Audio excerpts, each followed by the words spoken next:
जी हाँ, साथ दिया है साथ रहेंगे, साथ दिया है साथ रहेंगे, वादा है विकास करेंगे, वादा है विकास करेंगे। हमारा मुखिया कैसा हो, कभी सद्दाम भैया जैसा हो। हमारा मुखिया कैसा हो, कभी सद्दाम भैया जैसा हो। तहमीद भैया को न भुलाना है, जाकर घर घर ये समझाना है, घर घर ये समझाना है। तहमीद भैया को न भुलाना है, जाकर घर घर ये समझाना है। करेंगे सपोर्ट मिलकर देना है वोट, अब इनको ही विजयी बनाना है।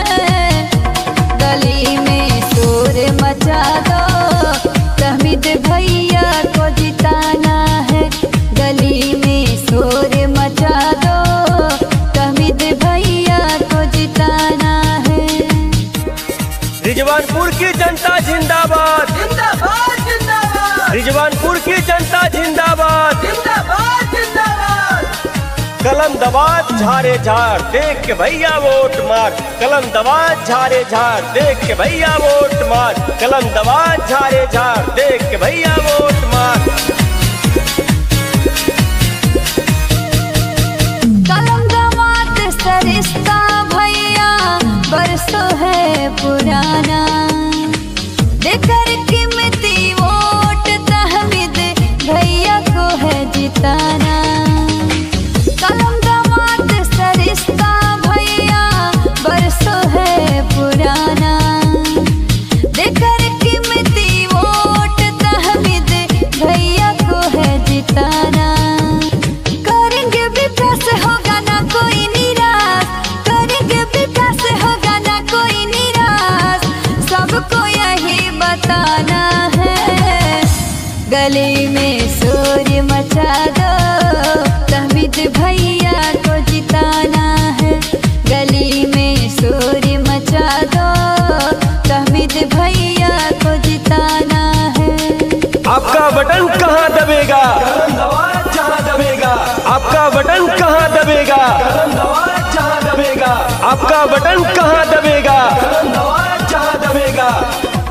कहते हैं तहमीद भैया धोखा कभी न करेंगे, सामने कोई मुसीबत आए सच्चाई से लड़ेंगे।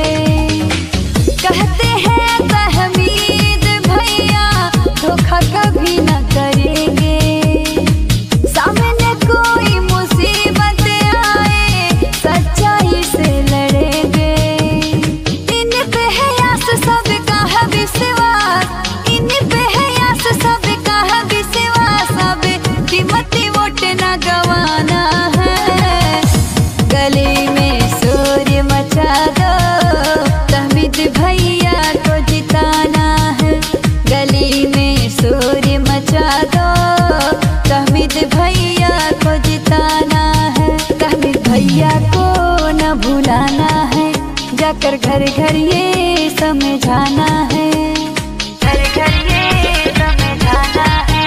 तहमीद भैया को न भुलाना है, जाकर घर घर ये समझाना है। करेंगे सपोर्ट मिलकर देना है वोट, अब इनको ही विजयी बनाना है। गली में शोर मचा दो, तहमीद भैया को जिताना है। गली में शोर मचा दो, तहमीद भैया को जिताना है। अच्छा सुनो, सब्सक्राइब करते वक्त ना घंटी बजा देना, ताकि जब मैं ऑनलाइन आऊँ तो तुम्हारे फोन की भी घंटी बजे। प्रेजेंटेड बाय माहिर सिनेमा।